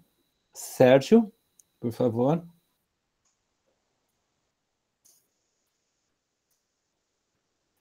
Boa tarde a todos. Primeiramente, parabenizar pela explanação, e o Antígona é uma peça que chama muito minha atenção. E eu queria fazer uma pergunta que talvez não seja tão dentro desse tema. É possível ter havido uma crítica do Hegel, e tanto do Sófocles, quanto aos excessos que o Estado pode cometer perante a sociedade? Porque o Creonte, pelo jeito, ele arrastou a família, arrastou todo o reino para a catástrofe, né? Não é só que ele, ao mesmo tempo em que ele aplicou um golpe de Estado, se nomeando rei, ele arrumou um noivado do filho dele com uma herdeira real. Então é possível que haja é possível fazer uma crítica nesse sentido? Dos excessos que o Estado pode causar ao cidadão ou o próprio país? Obrigada, Sérgio. Olha, eu acho que teria que pensar um pouco melhor se o Hegel iria por aí a partir da Antígona, né, ou do Creonte, que muitas vezes a leitura do Hegel parece muito pender para o lado do Creonte, né? Pelo menos na fenomenologia, ele dá muita ênfase ao Estado ali, e a piedade, e a mulher, e fica tudo lá da culpa, da coisa que meio que deu errado. Então, assim, é um pouco esquisito aquela leitura ali dele, né? Então, eu não sei se a partir de Antígona dê para fazer isso com Hegel. Eu acho que de Sófocles, com certeza, porque essa ambiguidade que a peça apresenta, que o Hegel não foca tanto na ambiguidade, mas se a gente for pegar e examinar um pouco melhor o texto do Sófocles, o Creonte é essa pessoa ambígua também, né? E justamente o que acontece aqui, ele comete um excesso, como você diz, em cima não só da sociedade, mas da própria família, né? Porque todo mundo acaba morrendo. A Antígona morre, o filho dele morre, a mulher dele morre, né? É realmente um final trágico nesse sentido, assim. É porque o decreto dele é arbitrário, né? Não é uma lei humana propriamente dita, uma lei vinda da razão, vamos dizer assim, mas uma lei vinda de um certo sentimento ali, né? De certo modo, embora ele também esteja preocupado, isso também é uma coisa que é interessante no texto da Catherine, quando a gente lê a peça Antígona, não só, mas focando na Antígona aqui, a gente precisa levar a sério as motivações dessas personagens, né? O Creonte, ele está preocupado com o Estado, não é que ele está só preocupado consigo mesmo, ele está preocupado com o Estado. Se a Antígona assume o trono, ela é filha de um incesto, ela está carregando uma maldição. Isso, para a sociedade grega, é um negócio gravíssimo, né? E essa maldição pode se espalhar pela cidade, já está se espalhando, inclusive, porque, né, os irmãos acabaram de se matar, enfim, é só mais uma consequência lá do Édipo ainda, né? Que Édipo e Jocasta, enfim, tudo aquilo. A Antígona carrega isso. Então, ela chegar no trono é tipo, ok, estamos condenados. Eu preciso impedir isso, né? Eu preciso impedir que isso aconteça. Mas isso não é a única vontade do Creonte. Isso não é a única motivação do Creonte. Ele também não quer que o filho case com Antígona, de jeito nenhum. Então seria muito conveniente se ela fosse condenada à morte, né? Por acaso morresse e o filho dela não pudesse casar com ela, né? Não pudesse ter filhos com ela, enfim. Então, há motivações sérias, mas essas motivações não são só preocupações com o Estado, no caso do Creonte, né? Não são só preocupações com o Estado, também são preocupações particulares, vamos dizer assim, ou íntimos, ou da vida privada, né? Então, acho que de Sófocles, sim. A crítica de Hegel, eu acho que vai... eu acho que o Hegel é um defensor do Estado, porque principalmente a Alemanha nessa época não era um Estado. Eu acho que ele queria que a Alemanha fosse um Estado unificado, como os outros países na volta, né? França, enfim, já eram essas potências e a Alemanha estava atrasada ainda nesse sentido, né? Eu acho que ele insiste muito no Estado também por isso, como defender olha, tá ruim, gente, porque a gente não está se entendendo como uma unidade, a gente está se entendendo como um monte de fragmentos. Nós não somos fragmentos, nós precisamos nos unir. Unir aqui no sentido lógico, né, da palavra. Então, o Estado é essa unidade lógica que confere uma identidade à diversidade dos povos, né? E eu acho que ele insiste nisso porque a Alemanha não era isso. Então, eu acho que ele não está muito preocupado com os excessos do Estado, mas ele está muito preocupado com os excessos da religião, né? E esse final do texto, acho que é para colocar uma certa ênfase aí, né? Esse Estado não pode ser um Estado teocrático, não pode ser um Estado absolutista como eram os outros, enfim, não é por aí também, né? Eu acho que esse é o ponto, assim. De certa forma, é dizer, o Estado não pode ser regulado pelos sentimentos, não pode ser regulado pela arbitrariedade de cada um. Isso aqui tem um valor universal, tem um valor que vai além do que cada um quer, E aí, bom, ele está discutindo com toda uma tradição aqui da filosofia moderna, né? Enfim. Mas acho que eu iria por aí. Obrigado, professora. De nada. Alguém mais? Bom, se ninguém se pronuncia com paixão, eu gostaria de falar, se pronunciar para falar agora, né? Não durante as falas, bem entendido. Manori, acho, de novo, parabéns pela sua exposição, né? Muito clara, muito estudo, né? Você articula, né,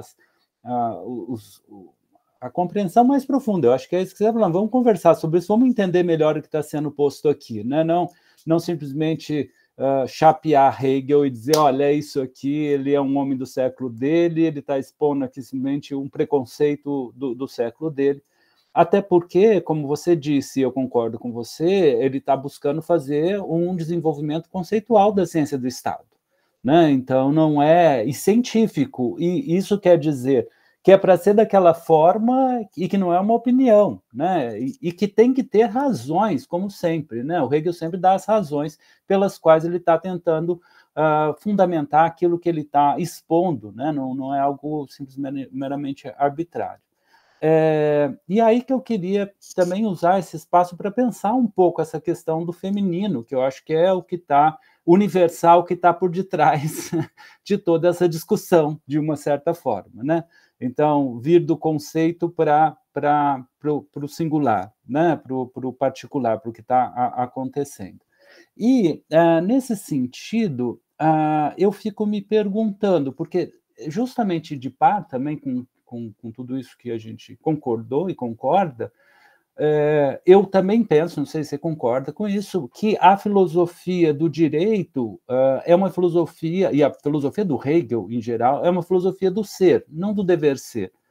Claro que o dever ser está aí, ele tem uma certa relação, eu não diria dever ser, eu diria o dever, que é um pouco diferente, é uma sutileza em relação ao dever ser, porque ser e dever ser vem lá do Kant, que cria uma dicotomia entre ontologia e moralidade, entre ontologia e deontologia, que eu acho que não existe no Hegel, né?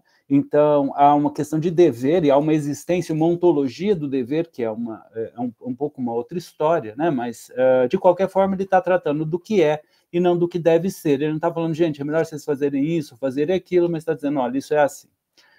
E aí vem o problema, que é a questão do feminino, o que é o feminino, né?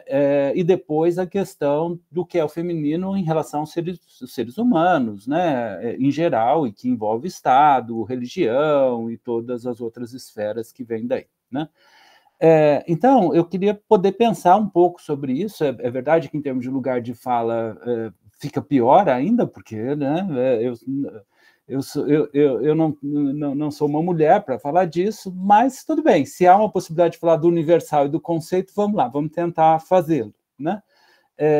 E espero, assim, até para as pessoas que estão me ouvindo, se eu cometer barbáries, isso acontece, barbárie significa coisa que a gente tem que mudar depois, né? Mas vamos lá, mas eu acho que não. Então, tentando pensar um pouco essa questão do feminino, porque eu me coloco ela também na atualidade, né? Eu acho que a filosofia tem que ter esse diálogo com a nossa atualidade, senão ela é uma série de opiniões, como dizia Hegel, né? E mais ainda, né? A gente pensa justamente esse conceito do feminino, não só naquele tempo, mas nesse mesmo, há esse conceito ou não. E, não querendo ou não querendo, a primeira coisa que nos vem à cabeça é essa diferença de sexo, que é o que o Hegel traz lá, né, no parágrafo 165, né, se não me engano, antes de entrar na questão E, num certo sentido, a mulher, então, está ligado aí à geração do filho. A gente já comentou isso um pouco na sua exposição no Congresso Internacional da Sociedade Hegel Brasileira. Agora, talvez, isso está um pouco mais claro, não muito na minha cabeça, mas e o seu texto também evoluiu bastante em relação àquela parte. Então, mas pensando no feminino, quer dizer, a mulher naturalmente, vamos dizer, por definição de mulher biológica, né, bem entendido, né, é aquela que vai gerar o filho, né, na espécie. Ou seja, acaba tendo dois indivíduos, um que tem todos os órgãos para gerar o filho e gera o filho, outro que não, né? Agora, órgãos são órgãos, pessoas, cultura e etc. É outra coisa, não dá para fazer um biologismo direto na sociedade, isso é confundir níveis, isso é simplificar um nível que é muito mais rico e complexo, né? Mas existe isso, e mais, a espécie só continua existindo se houver filhos, né? E na época do Hegel não havia outra forma de inseminação e etc., senão a natural. E a gente está falando, então, desse contexto. Hoje em dia, as coisas são um pouco mais diferentes, mas ainda assim, se eu não me engano, a gente precisa, né, na maioria dos casos, né, de uma gestação natural do filho, ainda que seja inseminado e etc., né? Bom, mas mais do que isso, quer dizer, essa vida ética e essa vida espiritual, vamos assim colocar, ela se dá, no final das contas, por, vamos dizer, corpos encarnados, né, por organismos, e que tem justamente essa diferença biológica em si e a própria espécie para continuar. E não só a mulher gesta o filho, como ela amamenta o filho, que é uma primeira parte de cuidado, né, e por um bom tempo aí, né, no mínimo 1 ano, e aí, sei lá, da época do Hegel, etc., né, essas coisas não são exatamente fixas. E, por outro lado, também, principal, e até hoje em dia, não serve? Bom, e aí, quer dizer, se a mulher tem que cuidar do filho, ela acaba tendo que ficar mais em casa, e para ela já é um problema sair. E aí que eu acho que, como você falou, né, essa ideia de não se desvencilhar exatamente do modelo antigo necessariamente, mas pensá-lo e repensá-lo de uma melhor forma, porque a mulher continua sendo mulher, a gente tem que dar direitos à mulher de ser mulher. Então, por exemplo, o período da gestação, né, para cuidar do filho, pensar em todos esses elementos, né, o quanto isso em relação a homem e mulher é diferente, também cabe pensar, né, sem problema, mas tem que se garantir esses direitos, né? Então, nesse sentido, agora, a gente tem que, ao meu ver, justamente conseguir sair simplesmente dessa visão simplista biológica e entender o que é o ser humano, porque o ser humano não é simplesmente um animal, né? Então, não está simplesmente nesse nível de interação. Ser mulher, ser humano, é muito mais do que isso, principalmente para o Hegel, né? Ele fala que o homem se diferencia do animal pelo pensar, que o homem tem religião, que o homem tem filosofia, que o homem tem a arte e que o animal, em geral, não tem nada disso, né? E que esse é o nosso universo natural, né? Nosso universo espiritual natural, né? Vamos dizer, natural entre aspas, né? Então, como é que se dá essa relação do espírito com essa questão dessa determinidade natural, né? E ali, na filosofia do direito, eu acho que ele é bem curto demais, por uma questão que a gente está querendo expandir, mas, de fato, tem umas coisas claras lá, assim, no sentido de um posicionamento, principalmente em relação à sociedade dele, né, como a coisa está acontecendo. E aí eu penso, em relação a isso, também tem um aspecto que a gente falou lá, que é justamente o aspecto da maternidade, né? Do arquétipo da maternidade, do sentimento que vem e de tudo que está ligado a isso, porque a criança está no corpo da mulher por 9 meses, né, em geral. Então, é parte dela, ela surge como parte dela, tem uma experiência humana ali, né, nas experiências da consciência, tem uma experiência humana ali que é diferente da do pai, né? Não estou dizendo que tem direito, vamos dizer, isso dá direitos diferentes, quer dizer, até dá direitos diferentes, assim, de um privilégio da mulher em relação ao homem, mas não estou dizendo com isso que haja uma estigmação, né, uma separação natural. Bom, e aí? Então, como é que a gente conecta com esse aspecto do espiritual? E, para mim, claramente, Hegel vai mostrar como esses valores universais do ser humano, que o Kant vai tirar lá do imperativo categórico, dizendo que todo ser humano tem valor em si, né, não pode ser usado como fim, né, ele vai tirar justamente mostrando que quem trouxe isso ao mundo foi o cristianismo, né? Se você pegar essa interpretação direta, assim, em pouco tempo que eu faço, né, o Hegel vai começar a filosofia do direito dizendo: a ciência filosófica do direito tem por objeto a ideia do direito, né? o conceito do direito e sua efetivação, porque é a ideia do direito, né?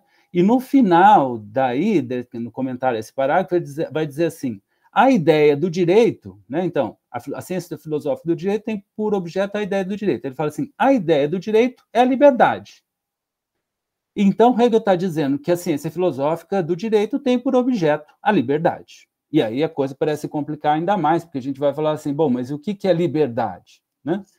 E aí, por incrível que pareça, Hegel tem justamente um texto onde ele fala sobre isso, que é o comentário ao parágrafo 482 da enciclopédia, que finaliza o espírito livre, né? E que ainda, portanto, e que está na parte do espírito subjetivo, não no espírito objetivo. Então, as pessoas ligam liberdade do Hegel com o espírito objetivo, ela já está antes. Tem uma seção que chama o espírito livre, né?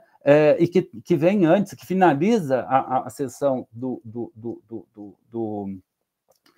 espírito subjetivo, antes do espírito objetivo, para depois entrar e discutir, sim, a noção de liberdade lá, né, no contexto do espírito objetivo, na relação dos seres humanos. E o Hegel vai dizer nesse parágrafo exatamente que nenhuma ideia, né, a ideia da liberdade, é isso que ele está discutindo, se conhece que seja tão indeterminada, equívoca e capaz de maiores mal-entendidos e, por isso, efetivamente sujeita a eles, quanto a ideia da liberdade. E nenhuma é ideia corrente com tão pouca consciência. Então, a gente discute, acha que sabe se tal, mas ninguém sabe direito o que seria a liberdade, né? É isso que ele está comentando nesse início de parágrafo. E ele vai dizer...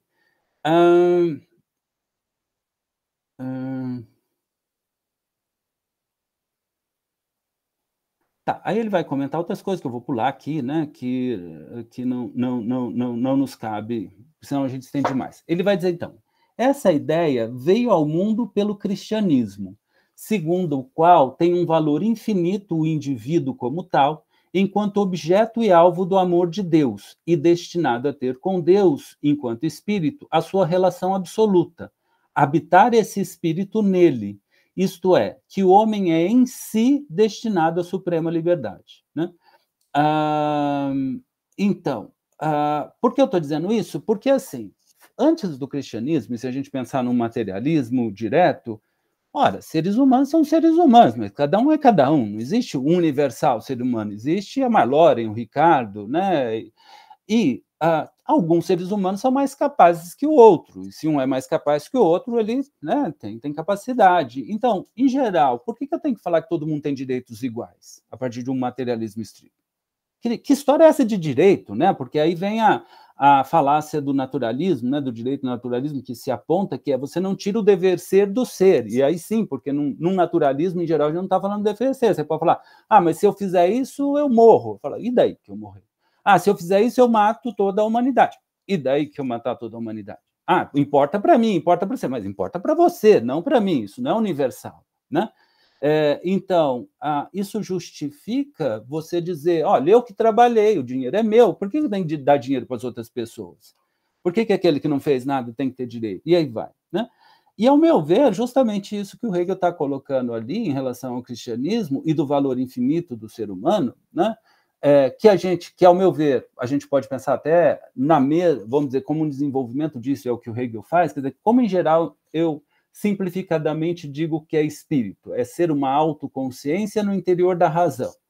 E eu entendo, ou seja, que nós temos uma compreensão de mundo, uma visão de mundo, uma opinião de um real para nós, que não é o verdadeiro real, porque esse real a gente precisa fazer filosofia para chegar até ele, né? Não é a realidade absoluta, mas que a gente vai tentando, e a filosofia faz isso com Parmênides, com Heráclito, com todo mundo tentando chegar ao que é mesmo, né?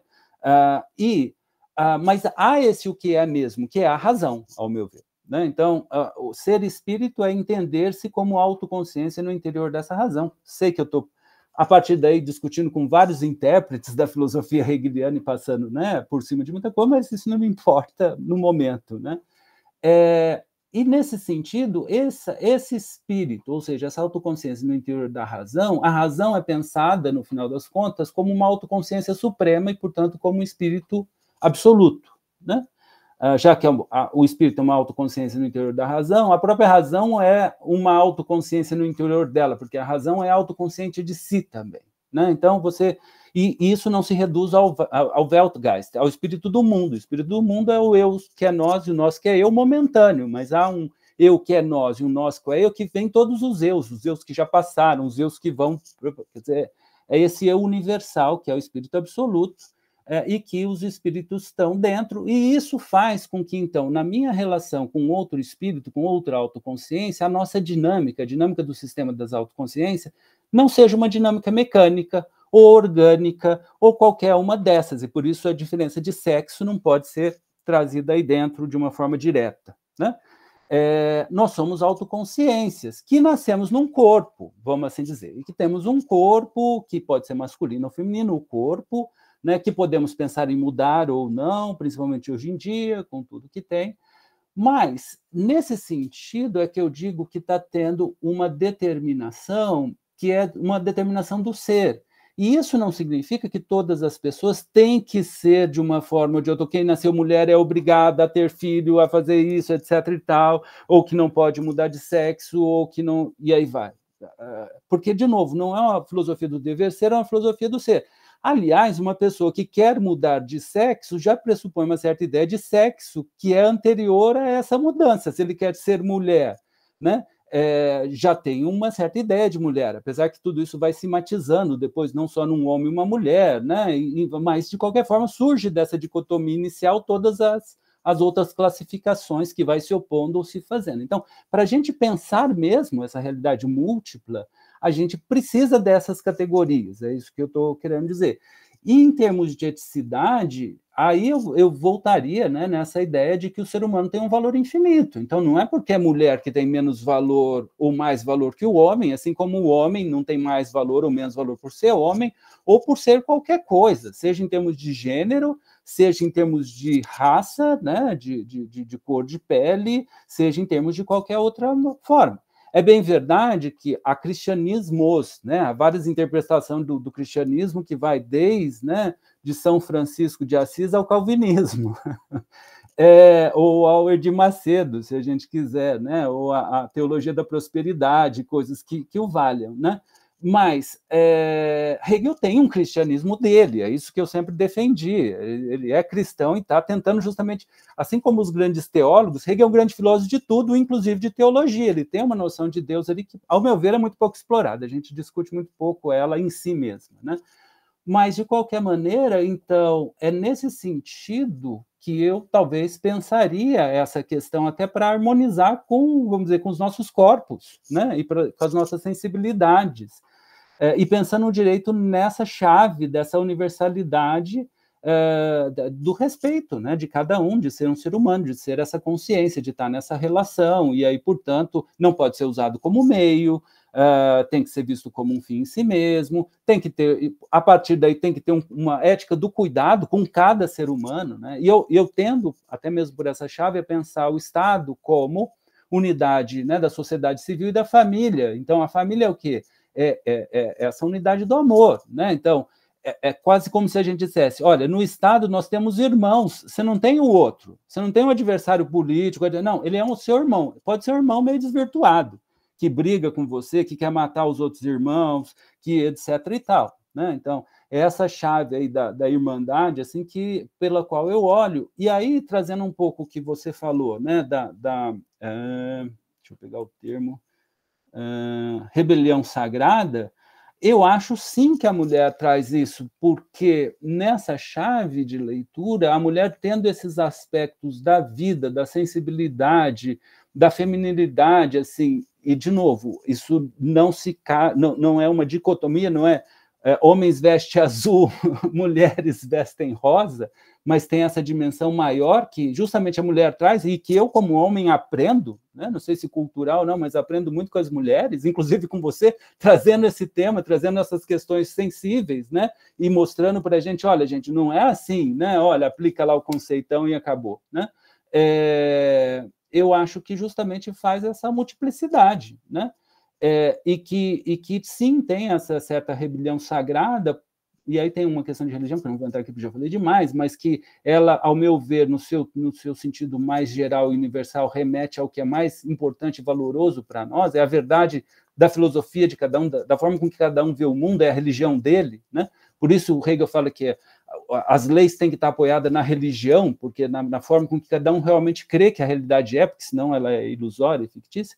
Mas, voltando, então, nesse sentido, ela tem essa revolução porque ela está integrada com esse elemento ético, com essa substância ética autoconsciente de uma forma mais direta, principalmente através da família, né? Seja na época do Hegel, seja hoje, pelo menos em termos estatísticos maior, até pelaquela história que eu falei, né, de que a gente se reproduz, então você sempre vai ter, fundamentalmente, pelo menos em sua grande maioria percentual, pelo menos hoje em dia, homens e mulheres, né, gerando filhos, ainda que os filhos sejam adotados por outras pessoas, etc. Mas isso não impede que o ser humano, justamente, seja tratado dentro dos seus direitos, do seu respeito, com as suas divergências, com as suas diferenças, né? Vivemos num mundo de diferenças e diferentes, né? Ninguém é igual a ninguém, e devemos respeitar essas diferenças e estabelecer normas que propiciem esse respeito. Ou seja, eu tenderia a pensar para essa chave. Desculpa, eu falei muito, não sei se eu tenho uma pergunta exata, mas eu tenho certeza que você vai querer comentar muita coisa, e eu quero muito te ouvir, então é mais ou menos nesse sentido. Tá, vamos lá. Tem bastante coisa aqui mesmo. Obrigada pelos comentários. Eu acho que... não sei bem por onde começar, peraí. Se você tem uma pergunta, talvez ela seja o que é feminino no sentido de uma filosofia hegeliana ou algo assim, ou talvez no sentido atual, não sei bem, né? Mas como se pode falar desse feminino, né? Tá, eu anotei várias coisas aqui, não sei se eu vou conseguir encadear as ideias do modo como eu gostaria, mas vamos lá. Tem uma questão que é...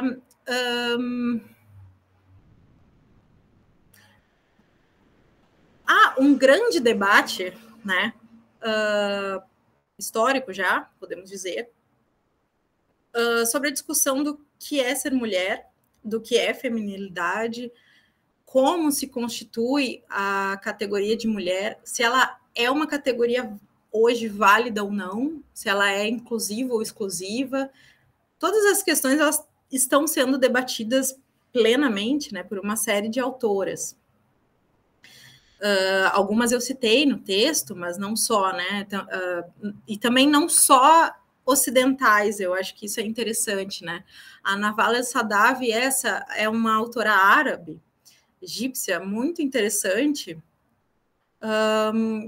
e ela trabalha a partir do que a gente pode chamar amplamente de um feminismo a partir do Oriente, se é que existe algo como Oriente, né? Se ele também não é uma criação do Ocidente, enfim. Tem muitas questões nessas discussões, né? Mas ela trabalha essa questão da mulher, porque a gente tem uma visão de mulher árabe, muçulmana em geral, mas não só, porque, né, árabe e muçulmano não são sinônimos, de que é uma mulher muito passiva, subserviente, etc., de que essas mulheres não têm, precisam ser resgatadas e nunca contribuíram em nada com o feminismo, e ela vai trabalhar em cima disso, vai dizer, não é bem assim, né? E eu acho que ela é uma interlocutora interessante também para esse debate. Também eu não sei dizer o nome dela, mas é uma autora nigeriana, a Oyeronke Oyewumi, acho que é esse o nome, que tem um texto traduzido já para o português, que chama A Invenção da Mulher, né? Ou algo assim. Que também é interessante, porque ela vai fazer toda uma leitura de que a noção que a gente tem de mulher hoje, que a gente toma como uma noção dada, e acho que esse é a grande questão aqui, né? A gente toma a noção de mulher como uma noção dada e esquece que essa noção ela é construída, e ela foi muito construída, muito bem construída por alguns sistemas, diversos sistemas, mas que se consolidou tanto que a gente toma ela como natural. E ela vai discutir isso olhando para como eram as sociedades iorubás antes da colonização. Então, a conclusão dela, ou a premissa, é que a noção de mulher é uma noção colonial, uma noção que foi trazida da Europa para a África a partir das invasões, né? Então, o que tinha antes, né? O que é isso? E, assim, é claro que a gente tinha corpos mais ou menos constituídos anatomicamente, né? Com o que a gente chamaria hoje de um corpo feminino ou masculino, de um corpo de mulher ou de homem. Mas a questão é que não existia esse conceito de mulher, que é ser mãe, que é ficar em casa trabalhando, ou que é lutar por uma emancipação, que seria o que exatamente? A Federici, né? O Diogo também vai questionar isso. Que tipo de emancipação é essa que a gente trabalha mais ainda, né? Trabalha fora de casa e dentro, como assim, né?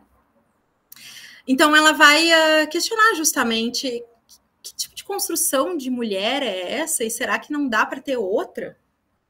Respeitando os corpos, né? Então, ela vai reconstituir todo um sistema que é completamente diferente desse que a gente tem, em que o que a gente chama de mulher sequer existe, mas que esses corpos de uma certa anatomia têm papéis completamente distintos e não os têm por causa da sua anatomia.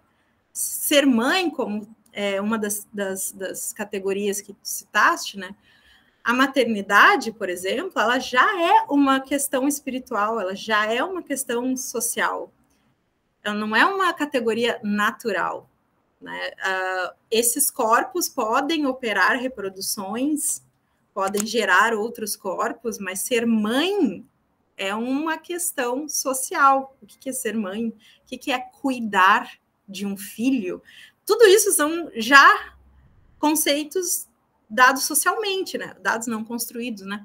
Socialmente e não naturalmente. Então, às vezes, eu acho que a grande questão está em a gente pensar ou refletir sobre essas categorias, se elas são de fato naturais ou se já tem algo de ético no sentido hegeliano aqui, né, da eticidade, já tem algo de social, já tem algo dentro de um certo sistema, porque a questão é que a gente costuma ignorar o sistema e pensar essas categorias por si só, mas todas elas são constitutivas desse sistema, né?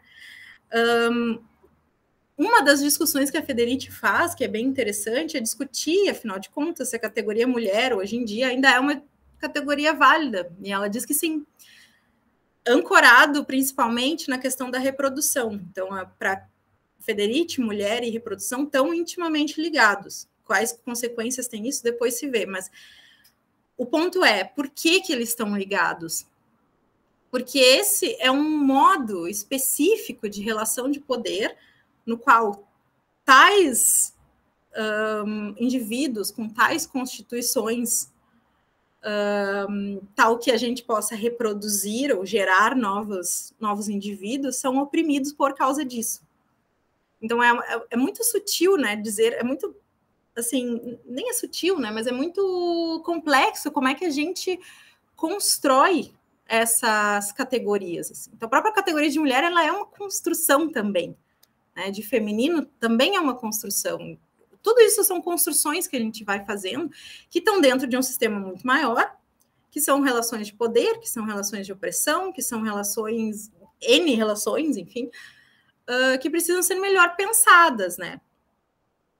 Então quem não se reproduz não é mulher. A questão da Federici é dizer que as mulheres, elas ficam em casa porque elas estão gerando novos trabalhadores para sustentar o capital. Então, são as mulheres que fazem isso. E que isso não é pago, de certa forma, né? Não é remunerado no mesmo sentido que um trabalho de um homem é remunerado, né?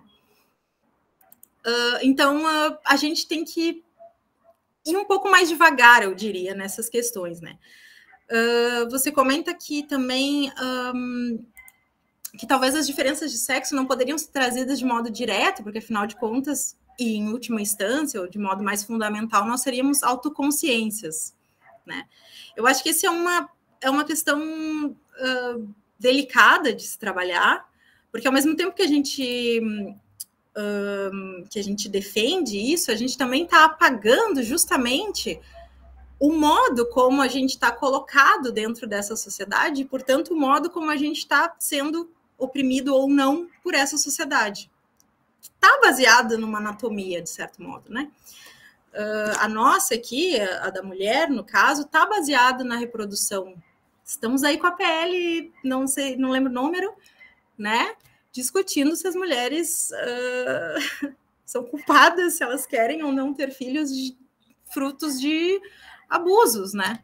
Então, esse é o cerne de toda a questão, né?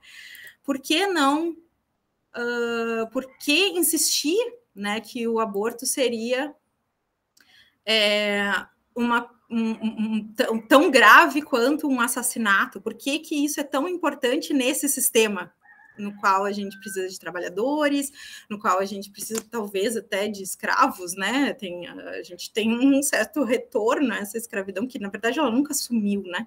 Ela nunca foi totalmente aniquilada. A gente ainda tem modelos escravocatas que a gente finge que não vê, né? A maior parte das... Mas a gente precisa de trabalhadores, a gente precisa de mão de obra. Não é interessante para esse sistema que as mulheres controlem a sua reprodução, né?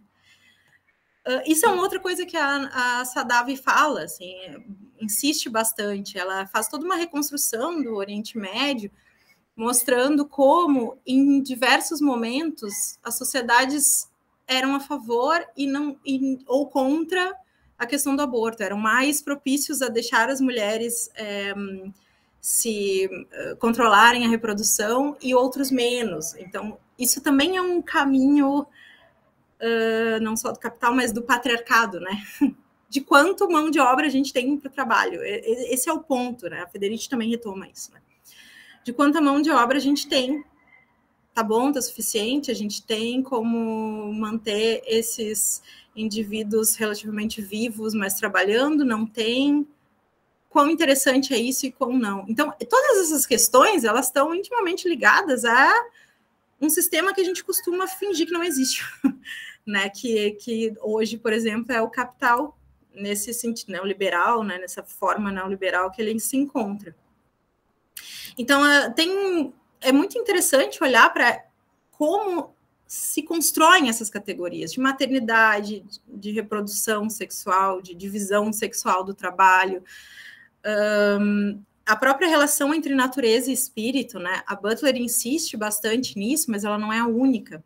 Tanto é que ela vai voltar lá na questão de dizer nós não temos só o sexo masculino e feminino, a gente tem muitos outros. E uma outra autora também é a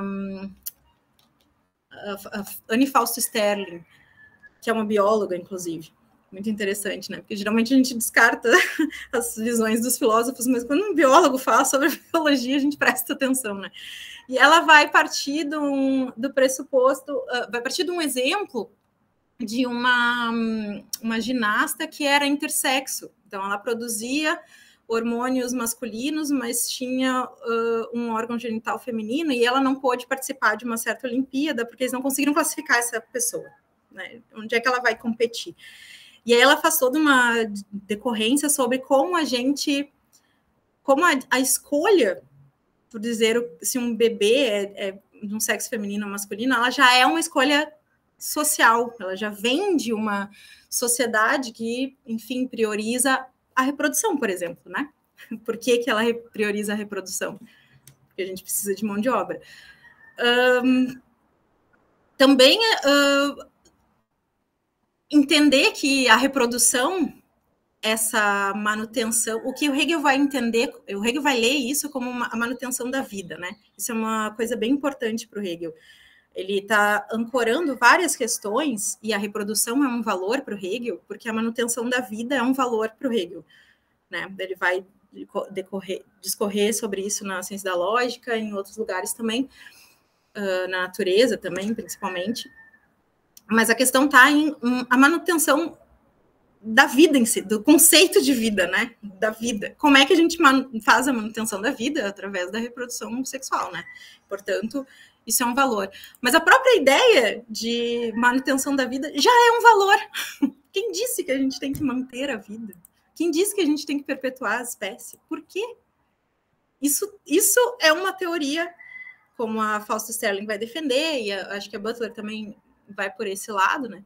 Isso já é um valor social, isso já está na eticidade, isso não está mais na natureza. Isso é uma leitura que a gente faz da natureza, mas que não necessariamente é a natureza, né? Então, acho que tem essas questões, você também fala do cristianismo, e aí você puxa para alguns valores pré-cristãos, acho que essa é a grande questão, né? Sobre que valores a gente está pensando essas categorias, né?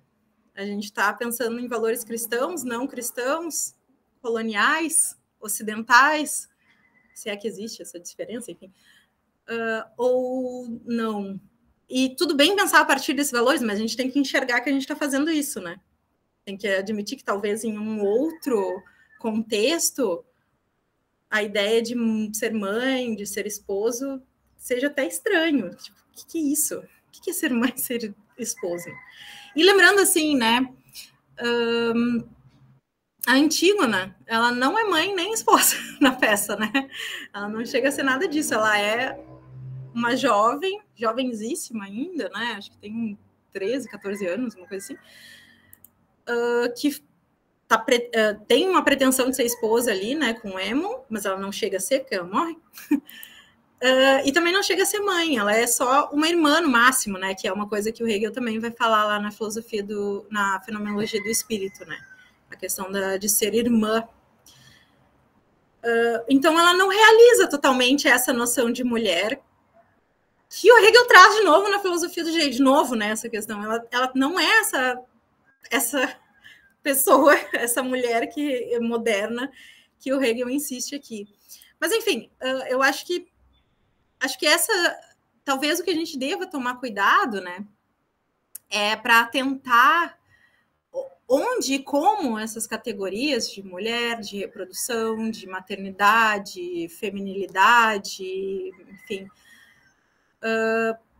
estão constituídas, né? Onde elas estão sendo construídas, como elas foram construídas. Eu acho que todo esforço feminista, das teorias feministas, concordando ou não com algumas delas, é mostrar que isso sempre foi dado de barato, assim. Sempre foi... Mulher era um conceito dado, mãe é um conceito dado, assim, e não construído. E como ele foi construído, e quais relações estão implícitas nessa construção, o que está por trás de deixar ou não a mulher em casa, etc. Não sei se eu te respondo, acho que teria muito mais coisas. Não, é excelente, assim, na verdade, bom, primeiro eu sei que é longo, aí tem toda uma interpretação e que você pega até meio de surpresa, assim, então tem muitas coisas, quer dizer, como é que eu vou pensar nisso agora, assim, do nada, e eu vejo seu esforço de trazer muitas coisas, achei muito interessante, obrigado. Né? Eu só queria pontuar uma coisa, que é essa noção de mulher, vamos assim dizer, como de ser racional. Você não precisa que aquele ser... Uma criança é um ser racional, quer dizer, não precisa que ele tenha chegado adulto para ser um ser racional, etc. Então, é ter a disposição, e mesmo não tendo, porque tem problemas, etc., também não o descaracteriza como não sendo mulher ou não tendo direitos, né? Só lembrando da questão da disposição aí que eu queria lembrar.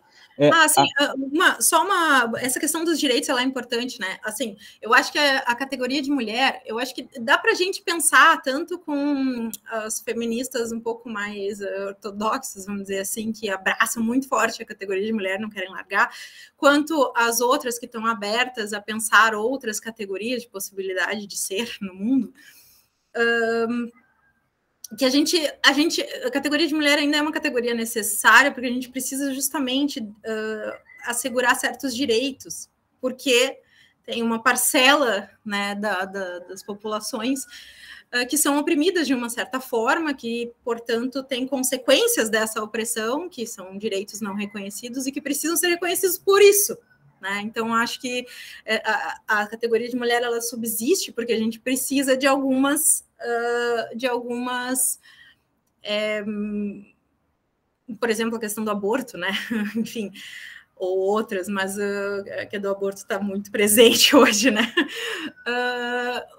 Ela precisa aparecer aqui, justamente, que o direito da mulher sobre decidir sobre o próprio corpo é um direito da mulher, porque é justamente porque ela é definida como mulher que ela não tem acesso a esse direito. Então, acho que só para incluir a questão do direito aqui, né? Mas é isso. Perfeito, obrigado. A Carla Oliveira avisou que precisava sair, mas disse: Marloren, parabéns pela apresentação, gostei muito. Né? O Bruno Fernandes colocou várias coisas aqui no chat. Bruno, você gostaria de perguntar, de se manifestar?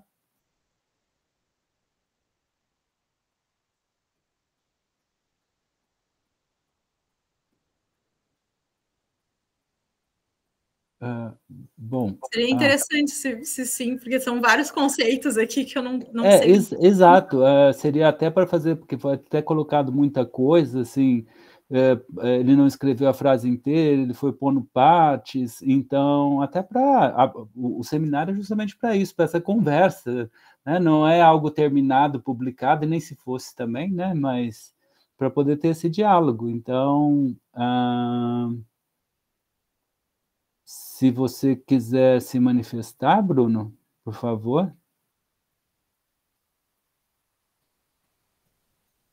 Bom,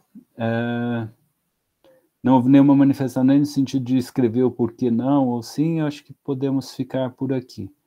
Alguém mais, então, teria alguma questão, sugestão ou comentário? Bom, nós também estamos chegando perto do fim, né, do horário estipulado para o nosso seminário, né? Gostaria de agradecer novamente a Marloren, né, e não só por tudo isso também, mas pelo justamente espírito de conversa e discussão hegeliana, né? Eu acho que a gente entender que há várias formas de se ver o Hegel e de trazer, e de discutir, de participar, então a gente agradece muito, e agradece muito os estudos que ela faz, né, porque são coisas muito interessantes, que no final das contas a gente sempre está correndo de uma coisa ou de outra, e esse momento, então, para nós é muito importante para conversar sobre essas ideias. Parabéns pelo trabalho, pela formação, né, e agradecemos muito, né, de você ter vindo aqui conversar conosco e trazer essas ideias. E sucesso com o novo livro também, né, com as novas produções. Eu que agradeço.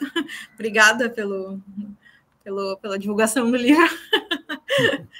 Obrigada pelo convite também. Então, gente, um abraço e até o próximo seminário. Um abraço.